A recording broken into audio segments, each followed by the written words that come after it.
Thanks for joining.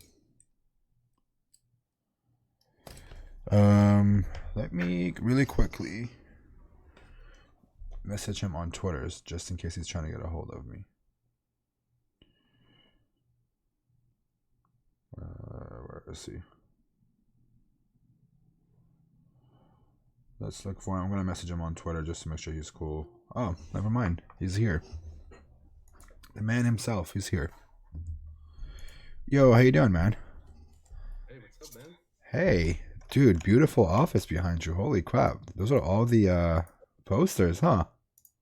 Yeah, I still have some to hang out on my wall, but yeah. That's awesome. It looks pretty cool. I see your winning poster in the back somewhere. Yeah, Looks like an of event you course. won. How you doing, my friend? I Yeah. know you were saying you were sick a little bit and weren't feeling too Yeah, good. I'm Feeling better? yeah, I'm kind of better today, so I still have nasal congestion and yeah, but Well, I appreciate you joining me for this quick chat. We'll make it quick and let you get back to resting.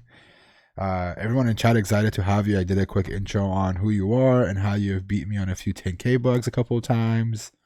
We'll get to those in a little bit. cool. And I also mentioned that you're a H165 MVH winner.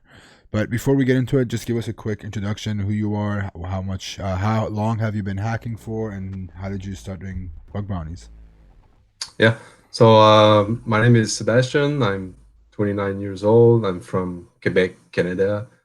I've been doing security for a little bit more than 6 years now. I'm a full-time pen tester at the government. Very cool. Uh, yeah, and yeah, I study business administration at university, which Okay. is like really not related to computer. But yeah, and I start where I'm working right now as a project manager, and Oh, yeah, and physically I was near the security team, and I was looking at what they are doing, and it was like pretty cool. So yeah, I started doing CTF to learn a little bit more and subscribe on back in the days what like root me or something like that. yeah. And then I start to learn a little bit more about security. And after that, I get another level. I did the OSCP certification. I think it was back in 2016. It gave me a good basis on security and overall pen testing. It's mostly like uh, internal pen testing, I think so. Uh, it helped me a little bit for Bounty, but it's not really acts on web stuff. So Yeah, we'll get to OSCP in a little bit. I want to pick your brain on that. But how did you hear about bug bounties through all this? okay, so I didn't start doing fuzzing back in the days. So Okay. I was using application like Word, Excel, Adobe for 0-day RC. I got some of them, and then I stumbled across HackerOne. Okay. I think it back in 2015. I don't remember how. I subscribed, but I got kind of bad experience at the beginning. I think like with the program that was public Mm-hmm. at the time. So I came back like a couple of months later, and it was totally different. Yeah. And yeah, and then the rest is history. So before I jump into it, so originally you were just doing project management. You got exposed to it by work. You learned from them. You went and done some certificates. Did Yeah. more pen testing. Heard about HackerOne and did bug bounties. How did you learn the basics of like web hacking? You know, was it just doing those like labs, like root me challenges, or did you read any books, any sites, read write ups? How was it? Yeah, it's mostly self-taught. Okay. Uh, reading a lot, Google a lot. Back in the days, back in I say back in the days, like maybe 5 years ago, it was the community was not that big, and the knowledge was not as easy as today to get on the internet. So Yeah. uh, HackerOne activity definitely helped a lot. like public disclosing reports. Also, Twitter uh, gave me a lot of info by following top bug bounty hunters. Um, yeah, and there was a conference in Quebec. I remember back in the days by Nicolas Grégoire, French. Yeah. Yeah, and I think it was in 2015. He present a really cool SSRF talk mainly. Hmm. I still to his presentation because it's still really awesome. Yeah. So he was talking about the bounty you get and how much you get involved in the bug bounty community, and it definitely helped to learn some stuff from that. OSCP definitely helped too, but maybe not that much for web. Yeah. CTF, I was reading CTF write up because they were mostly more available than bug bounty write up at the time. Right. Yeah. So you said you said you went to school, and just for me Yeah. to understand this, you went to school, but nothing with computers. Yeah, it was a little bit concentrated. Like I took a concentration in business technology management, but it was really not like uh, like computer level. Is really more general stuff, you know. So I even start a master in management, Oh, but yeah, I drop when I start hacking. of course. So you Yeah. said you went to school, and you also said something about getting your OSCP. Is that the only certificate you have? Yeah, yeah, for the moment, but I start OSWE a couple of months ago. Uh, I still have sometimes, I guess, to practice for the exam coming in. Um, it's I think it's really interesting because I've been doing a lot of web since doing bug bounty Mm-hmm. on a platform like HackerOne. But it's a different approach. It's more like reading the code, uh, finding those 0 days, writing fully working POC. Wow. Uh, yeah, that this is more like white box approach. Do you need to Then know a lot of stuff for OSWE? Like, do you need to be fluent in any languages, or do they help you with it? it's yeah you. I recommend definitely to do like the OSCP before. Okay. Uh, it's not really related, but it gives you a good like introduction level of how OffSec is working and the exam and all this stuff.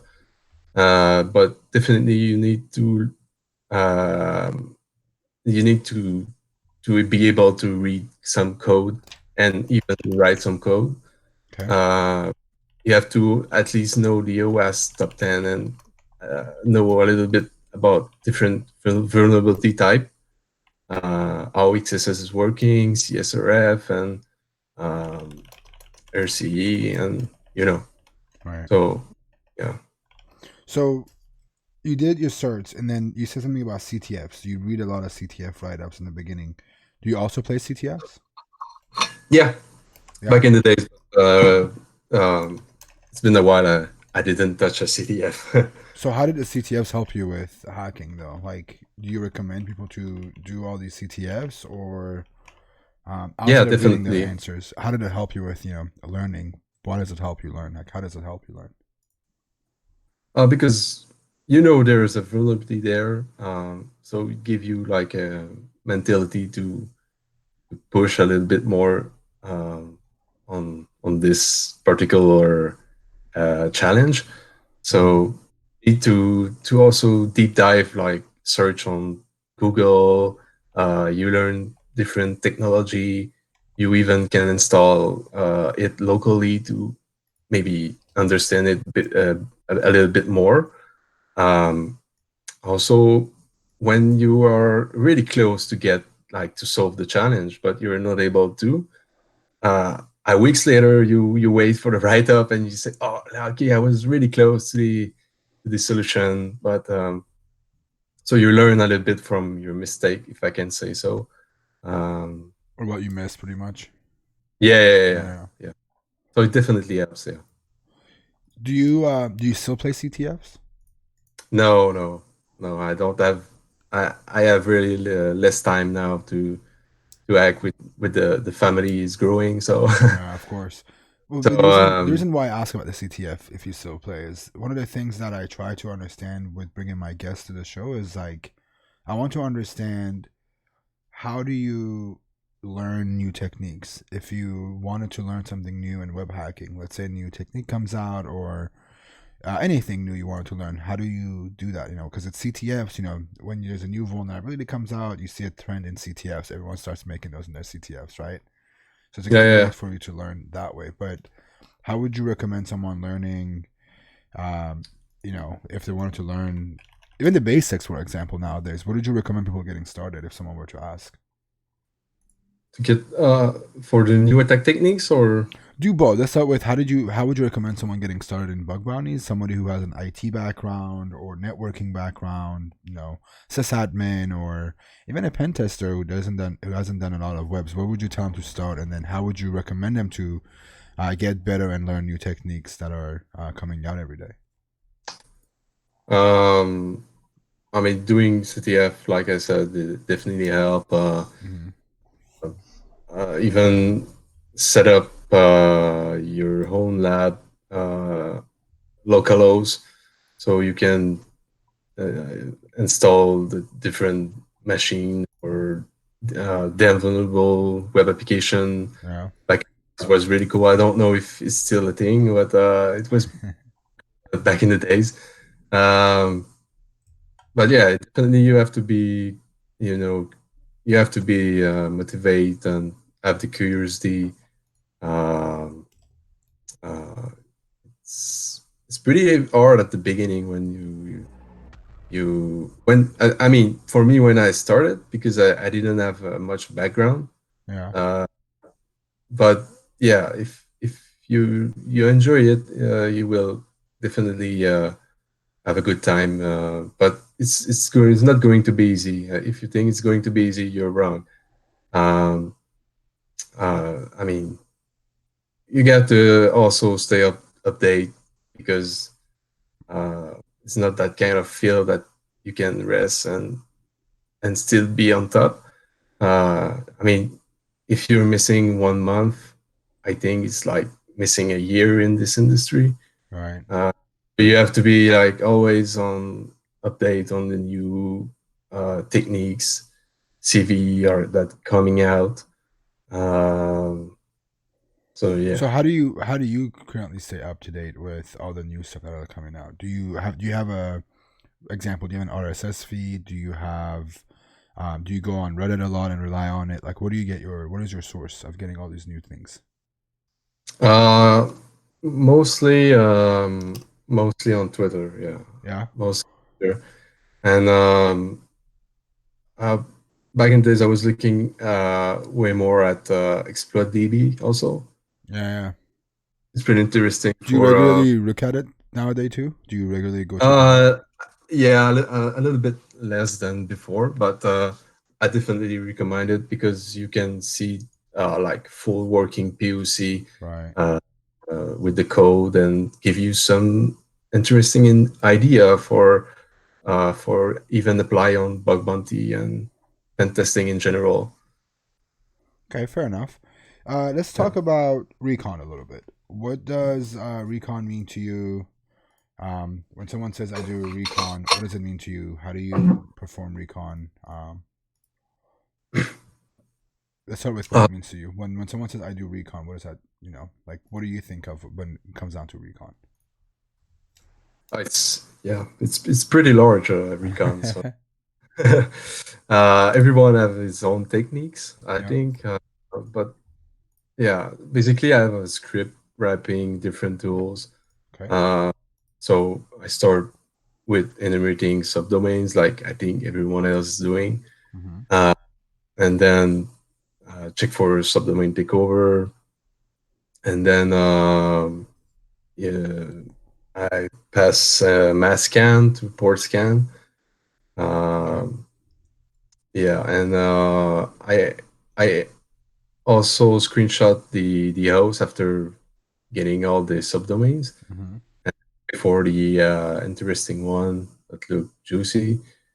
I am also listing the different technologies behind the websites. So if it's running PHP or something else, it will pop up on my list. Okay. Yeah, on different level, I also use a lot, not on automation, but maybe I will insert it in my Recon tool eventually. But off, I use it a lot to brute force the subdomain that look really juicy. Okay. And I go outside on Google Dork, Shodan. What else? There's a lot of them. GitHub. GitHub is really interesting to find a set of credential or even internal hosts or I mean, Yeah. How do yeah, you? there's a lot of So you said you use Mascan. What are some other tools you use? Do you use FUF, Directory Search, GoBuster? What tools do you use? yeah. So I mainly use the subdomains, regular one, find domains, subfinder. I think it's not even uh, up to date, but I mean, so I also check for the certificate. Uh, I'm just looking at my script right now. So yeah, so certificate is really interesting. I think also the it's called DNS grep. I think so. Yeah, it was the from Sam? yeah, RBSAM. Yeah, it was pretty cool. I found Yeah, some new walk me through your subdomains from it. workflow. Walk me through your workflow. So you collect subdomains, and you said Yeah, you do them from different sources. You do find domain, you did DNS script or whatever by Sam. You looked for, you said yeah. Shodan. How do you have a register? Do you have a Shodan subscription, or do you use Shodan free? I'm trying to understand what makes your approach unique, or what are some tips you can give to the people that are viewing this on how to do recon better.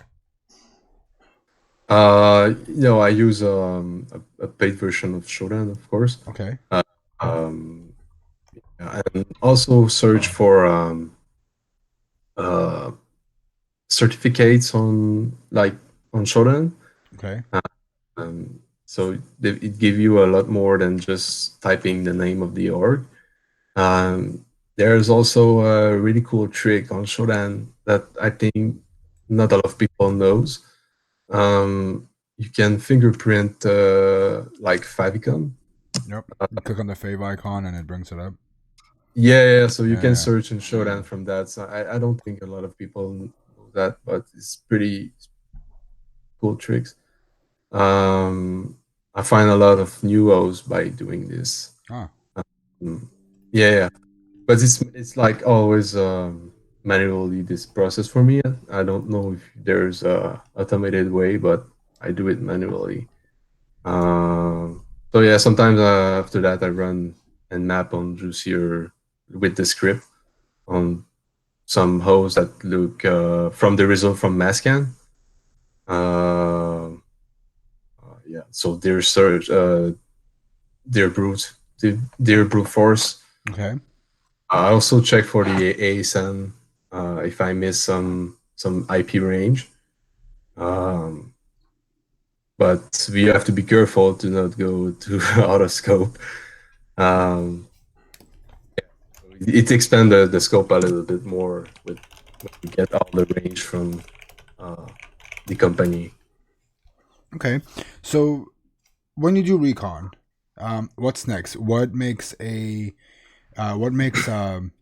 you go through your screenshots, what are some things you look for that makes those assets look interesting or juicy for you? Is it keywords? Is it the way the site looks? Like, what makes them interesting to you?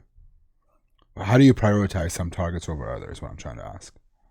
Yeah. outside of seeing Jenkins Um, and those kind of stuff makes sense. If they pop up, you go those after first. You go to those really yeah, yeah, quickly. yeah, of course, yeah. But just based on screenshots of things you see, is it keywords you look for in the domains or subdomains, or um, like what do you Yeah. do? Yeah. Keywords definitely pop up on my list when you see like a word like internal or uh, admin or something like that. Mm-hmm. It's the more often more the more juicier. Also, sometimes you get like weird error message in the screenshot that can be a red alert for you. Um, what else? Also looking for the technologies, like I said. So if I stumble across like a bunch of PHP app, normally I Right. will tend to look at them before. Um, yeah. So mainly it's just like a feeling, man. Yeah, yeah, of You know. course. Let's talk about the hacking. So Let's talk about hacking. You are very, very well. Um, you're very good at deserialization. You have found some really, really cool bugs that way. How did you get so good at it? What did you do to get so good at finding all these phones like that? Because when it comes to deserialization, a lot of people want to learn it, right? It's a very cool bug to find, but they're very hard to exploit usually. How did you yeah, get so good at it? I think I know why you're answering this question. So yeah, uh, this one in question was a pretty cool one because I think we were working in the same bug at the same time back in the Yep. days. Um, so it took me maybe like a couple of weeks to get it because it was PHP serialization. Yeah. Basically easy to find. I mean, but it's really harder to exploit when you're black box. So I was trying a different gadget. I think it's called PHP GC or something like that. It's pretty cool to generate payloads for PHP serialize. Okay. Uh, and I was trying kind of manually, but it's like it's really blind. So I was uh, trying to insert like a query to crash the engine behind, so I can get like what is running behind the website, All right. and it works. So I got like the framework that was working and behind the website. Okay. So after that, it's more easier to get to the other level, like crafting your payload and yeah, and it's the same process for like Java. There's some cool why it's called why so serial, right? All right. Watch this It's here. yeah, it's a pretty cool framework to generate payload, but yeah, it's always like really hard to exploit black box. If you can put your hand on the code, it will definitely help. But how did you get good at it? Like, what I'm trying to understand is how did you learn about exploiting these? Where did you Oh, go to learn this? Where did you learn it from at all? Is the question.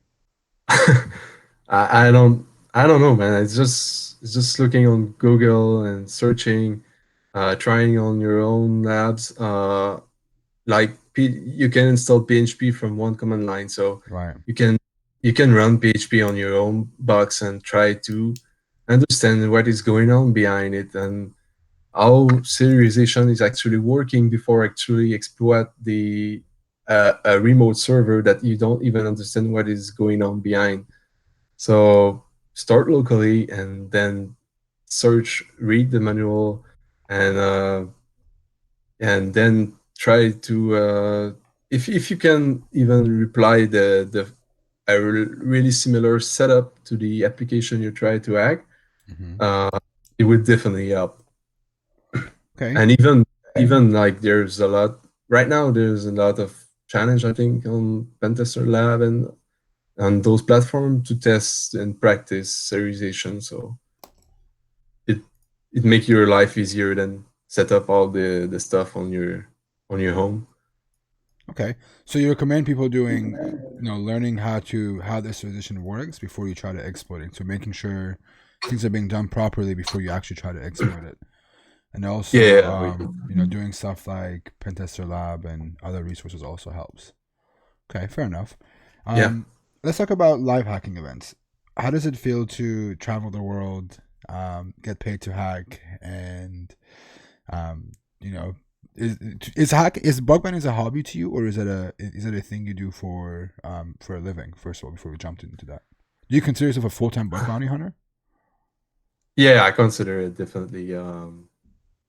But it started like a hobby, so it took like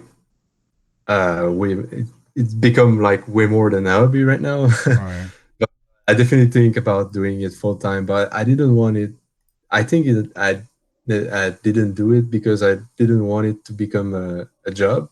Okay. And sometimes, you know, as well as me, that it's bug bounties roller coaster. So there's a month that is going to be harder Right. and the other is like you're doing super well, and you know sometimes uh, uh, program are a little bit slower to pay. So I don't want to have the stress like to wait for payments and you know. But I definitely think about it. Thought about it. Maybe I will do it in the future. I don't know. Okay. So you said something about going a month without finding any bugs. I relate to it definitely. How do you deal with that, man? Like, it's got to be hard where, you have a great month when you make $20,000 from bug bounties, and then you have the next month when you make $200. There's a big change in money right there. How do you Yeah. how do you stay motivated? Um. Yeah. Good question. Because yeah, you definitely lost a little bit of motivation when you get a $200 month. Even it's actually more real when you leave from it, like full-time bug bounty. Yeah. So it's less stressful for me, but I'm still like having the feeling that I like didn't perform well this month because last month was like super high.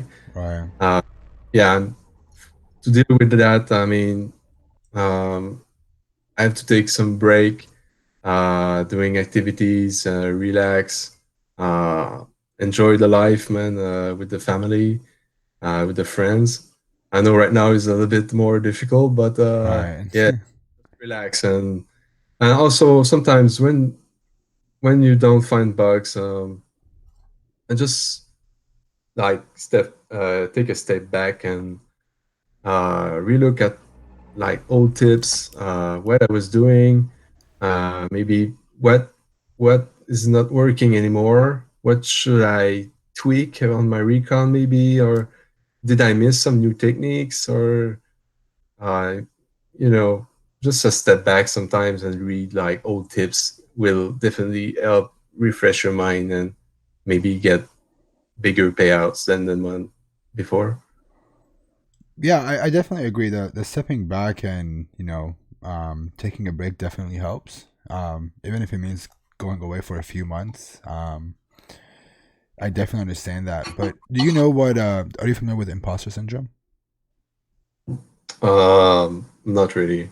So imposter syndrome is where I use an example for live hacking events. You show up to a live hacking event, you see all these great hackers that may know more about specific things than you do, and you feel this feeling of you're an imposter, that you're a fraud because you don't know as Yeah, much as everybody else does, right? And it's very common yeah, with bug bounty hunters, especially with live hacking events. You see guys going yeah, up there, you see guys like Inti going up there who spend like the entire event just fucking reading yeah. documentation, and he knows everything about this thing now, right?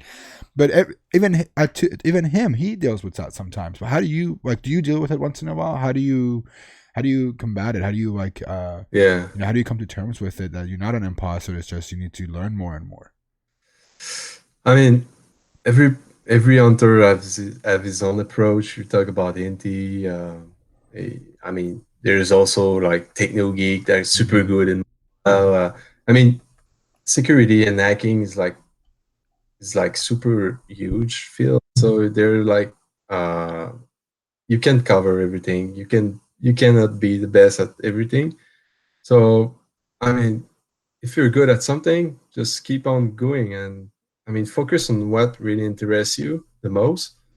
And I mean, the end goal is to have fun and to to learn to learn new stuff every day Right. and to keep learning because in this field you will always keep learning because there's always new techniques and it's keep growing like IoT connected stuff. Right. And I don't know what's going to be tomorrow, but there's definitely new field that will come up, and you Mm-hmm. have to learn all this new process. So don't force things. Do what you prefer because if you force thing, I think it's now is the moment you burn out or something like that. Right. So, how do you deal with life hacking events, man? We just talked about, Yeah. imposter syndrome and burnouts and being a full time bug bounty hunter. But let's go into the live hacking thing. Um, how does that work for you, man? Like, HackerOne puts up an event. You get the scope call. You know what the scope is. Where do you go next? What do you do? By the way, do you work with another hacker when you do live hacking events? Yeah. Last event we just create Team Quebec Okay. Team QC. So we were five guy. It was Ram 60, J Rock 17, Yeah. L Seal, and VP 40, and Nice. we did pretty. So you may see the team in the future again. But yeah, mostly my if I am going to collaborate, most of the time I will join with a Ram 60 because we start together at the same time. We also worked at the same place Okay. before. Yeah, so we actually think alike, and but we took different ways, so we complement each other pretty well. I think so. Okay. And yeah, live hacking event is really dope. When new targets come out, it's like it changed a lot in the last year. In the last year, I think it's tend to be more acts on collaboration. Right. There's more team created, and Right. when first started invited in 2018, it was more acts on competition. It's still a competition, right? But it was a little bit more solo, and there were less collaboration. It's different now, but it's still a race. So you want to be first to find the bugs because you don't want it to to miss those bugs and to they get fixed too quickly.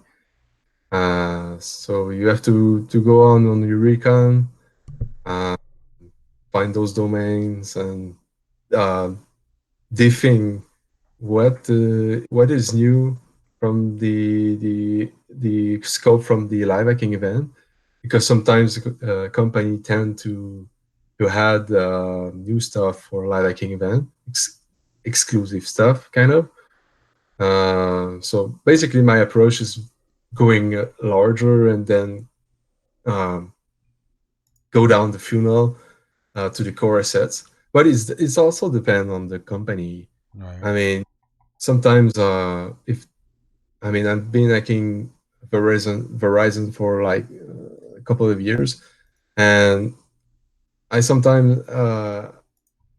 get lost in like all the subdomains. And my approach at some live hacking event was to focus on core assets, and it really paid off because everyone else was looking at like those trillions of domains and get lost. Yeah, so yeah, it depends on the target.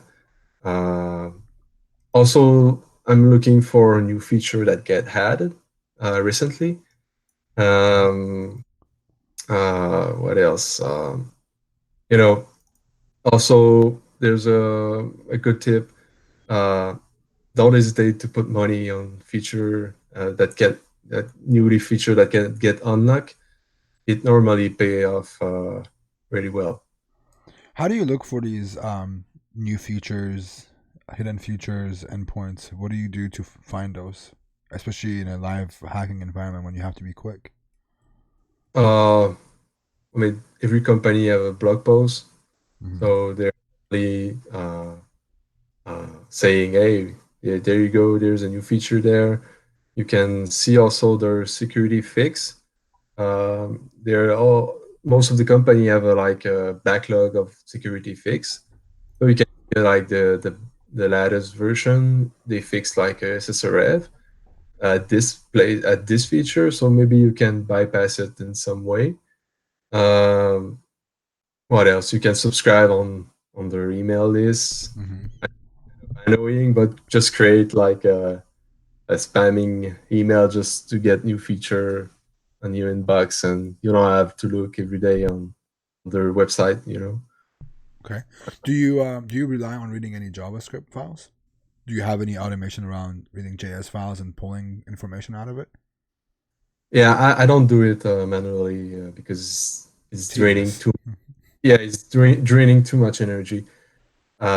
Actually, I have a pretty great tool to do this automatically for me and burps it. Oh, okay. Uh, yeah, it's called. Let me get it. It's burp JS link finder. Oh, okay. Yeah, so everything is going in from the scope, from your in scope target. We'll get everything from JavaScript. We'll get parse and then render in this page, and you see all the endpoints. It's probably not like missing some stuff, I guess, but I mean, you do a great job for me, so I'm keep using it, and uh, it save a lot of time, definitely. Okay. Um, let's talk about coding. This is something that comes up a lot. um, Yeah. do you code regularly? No, Do you think I'm it's not. a? You're not really what? I'm not really good at it, but I can write. I can write code definitely, but What languages um, do you know? uh, kind of a little bit of every language, but more. I'm better in Python, definitely. Uh, but yeah, with the recent certification OSWE, pushed me a little bit further, like to learn a little bit more, like to code because you have to have a fully working POC to provide at the end. So uh, yeah. So and all my Recon is based on rapping, and so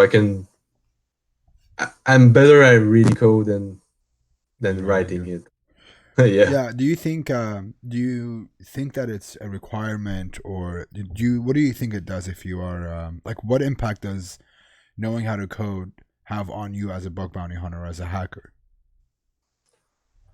Um, I think it definitely helps for sure. Wow, Siri, I'm not talking to you. Sorry about Google that. is listening. Yeah.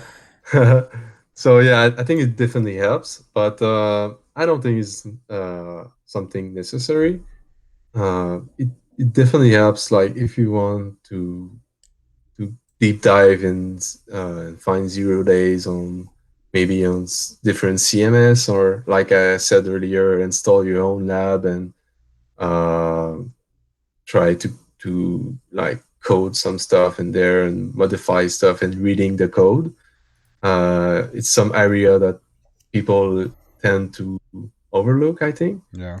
Um, and sometimes there are some target that's running on open source stuff. So if you can get your hand on that and find some bugs, that definitely help. But I mean, I don't think it's necessary code to be good at bug bounty, but it definitely helps.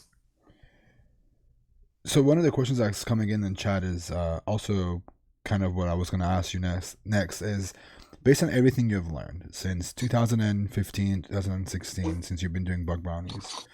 What are a few things, one, two, three things that you have learned that you wish you knew when you first started? Or what mistakes would you avoid if you could go back in time and start over with bug bounties 4 years ago? We're getting deep, Yeah, dude. yeah, that's a good one. uh, First come in mind is maybe like getting better in with using Burp Suite because Okay. it's go tool. I use it like every day, and if I was using it back in the days, but I was using it badly, Um, I take the training course from I talked about him earlier, Nicolas Gregoire, mastering Burp Suite Right. years ago, and it definitely uh, get my Burp Suite skill on another level. I was never touching macros before. Was not using shortcuts. The scanner config was my scanner config was bad. Wow. Uh, yeah, and all my scoping was also bad. I would get like a huge amount of data that was not necessary. Yeah, so huge thanks to Nicolas Gregor, and take his course if take his training if you can. Uh, Definitely, yeah. So if I was using Burp really better at the time, it was something I will uh, uh, redo if I can Okay. say so. Nice. So uh, maybe at the beginning, people tend to spray uh, payloads everywhere. You don't know what's going on, and you don't understand. You don't even understand the company, uh, the core of the company feature, and what they are doing. Uh, so maybe if it's was to redo is like apply your bug. But if you find a bug, apply it to get more like severity on your bug, Okay. to apply to their business, their core business. So if it's like insurance, so if you can pull out a contract, it will be like their their holy grail, if you can say so, and try to get sensitive stuff from them instead of like poking around and not knowing what you're doing. Right. Um, Also, I would probably do more collaboration. Uh, at the beginning, it was like uh, I was mostly solo. All right. Uh, yeah, you learn a lot from collaboration. I think it, it's really cool. I remember learning some really cool stuff from collaboration. So Let's talk about collaboration a little bit. You said you have Team Quebec and you guys have a team that you collaborate with yeah, at live hacking events. Why is collaboration important, man? Like, how did you learn from other people by collaborating? How did it help? Um, what things did you learn from it? Like outside of like technical stuff, I want to understand why is collaboration important. yeah.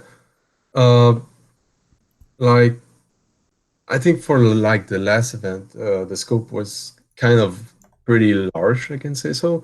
Hmm. So definitely helps to cover more scope.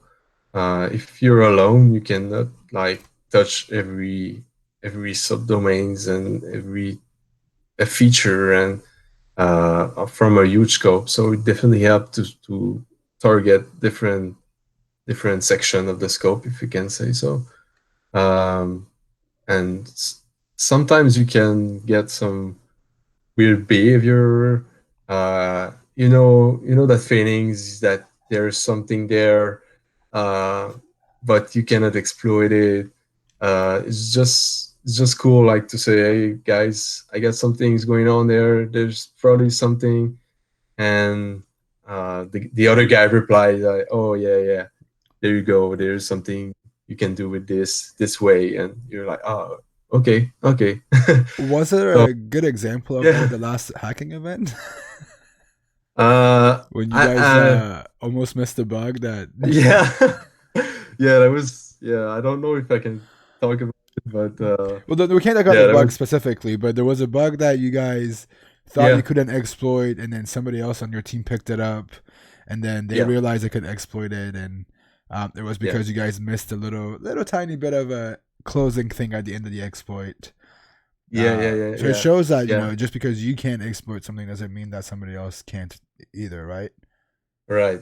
Even that was a PHP serialization, Yeah. and I was trying manually and was not able to exploit it.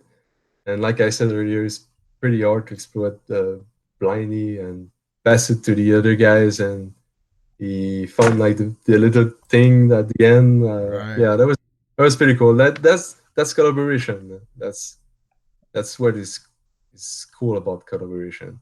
Are there any hackers you want to collaborate with and you haven't gone to do? Anyone you want to shout out to, you want to work with in the future that you haven't done yet? Uh, um, yeah, probably Friends and Matthias. Yep. Um, NT, of course. Yep. Ronchan is doing pretty well too. MVH, I know yeah. I know I can probably learn a trick or two from him. Um, Tux Racer is also a really awesome guy. Yeah. Um, yeah, there's probably a lot more that I want to collaborate with. Hopefully There's the so next much of event. them. Yeah, yeah. Cool. Um, well, this is almost about everything I usually ask during the interviews. At the end, I like to have fun with the guests a little bit.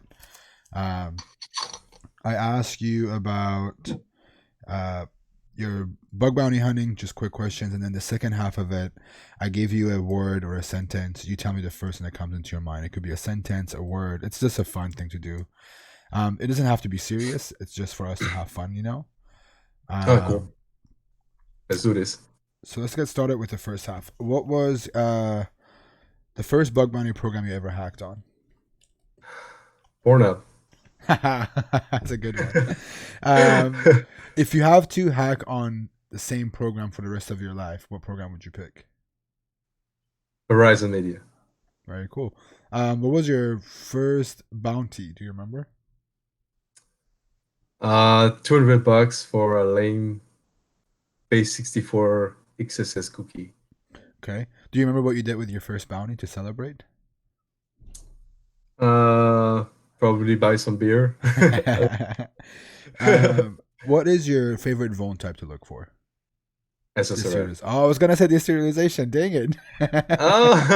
Yeah, but I mean, I love FC too, but SSRF is like always something different every time. So, uh, Did not expect that.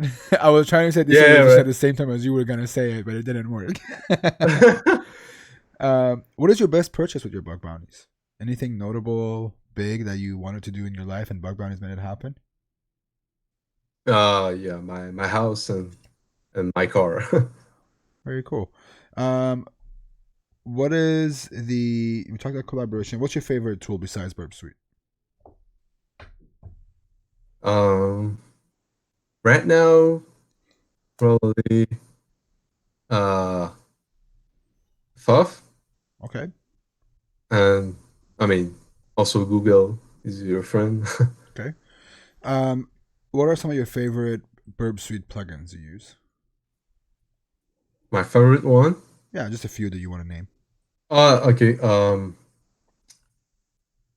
I use Paraminer a lot. Okay. Uh, um, and also um, Logger plus plus. Okay. Logger plus plus. It's really cool, like to understand what is going on behind the proxy, and you're scanning. You can see all the logs from Logger plus plus. A pro tip for Logger plus plus: don't forget to put it at the end, because every extension you put before, you will not get it from Logger plus plus. Interesting. Okay. Uh, Also, yeah. Uh, Jason Beautifier. Beautifier. Um, Yeah. yeah, Beautifier. Yeah, sorry. Cool. Uh, Auto Repeater is also a great one. Awesome. Do you have any? Well, I know you have hobbies, but what are some of your favorite hobbies outside of computers? Like nothing with hacking. What are some fun stuff you do? Sports Like what do you and play? uh, a, a lot of sports, but mainly doing fitness regularly to Okay. yeah to evacuate the stress and all the stuff, and also barbecue. I love doing barbecue. Cool. Yeah. That's awesome. This is the second part of it. So I give you a word, first thing that pops into your mind, um, and we'll take it. We'll take it from there. So I'll Oh, give you burp suite, hacking. HackerOne, Live hacking event. Oh, the next one was life hacking event. uh, Friends. H165. MVH. Deserialization bugs. uh, Good bounties. SSRF. uh, Awesome. And last but not least, Pornhub. First bounty, man. That's awesome, man. Yeah. Well, hey, I really appreciate you taking your Sunday afternoon to spend some time with me and answering some of our questions. I'm going to open up the chat for questions for the next 5 minutes. So if you guys have any questions for Sebastian, this is the right time to ask them. I tried to cover everything almost that was a real question and not something that could have been Googled. Um, so if no one has any other questions, again, this is Sebastian, also known as SM Security. I'm going to drop his info in the chat. If you want to follow him, you definitely should follow him. Also, check out his profile on HackerOne and see the kind of stuff he has done.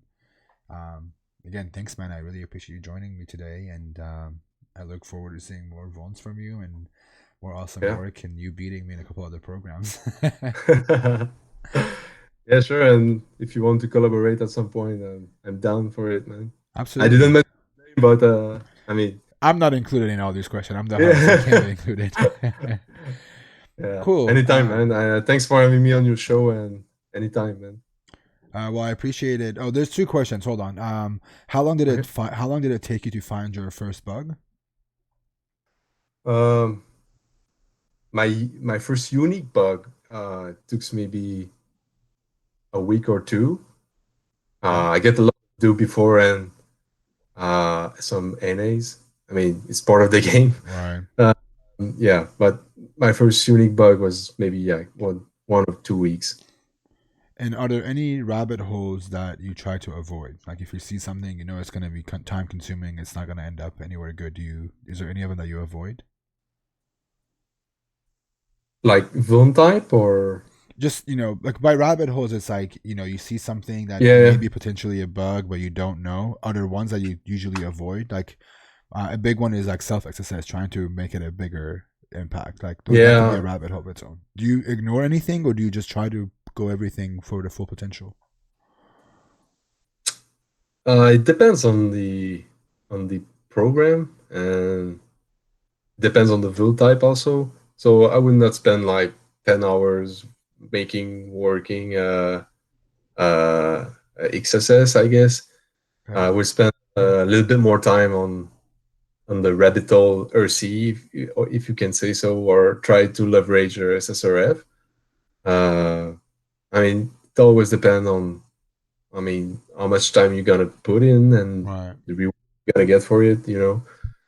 So yeah, Awesome. Well, thank you again, man. I just want to make sure I answer these questions because I saw some of those come in earlier and I completely forgot to ask them. Again, thank you. This is Sebastian, SM Security.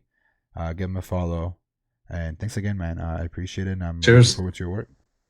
cheers. I hope everyone enjoyed the interview, and thanks for having me, man. Yeah, absolutely. I'll see you in a little bit. See you, dude. Yeah, cheers, man. Ciao. Bye.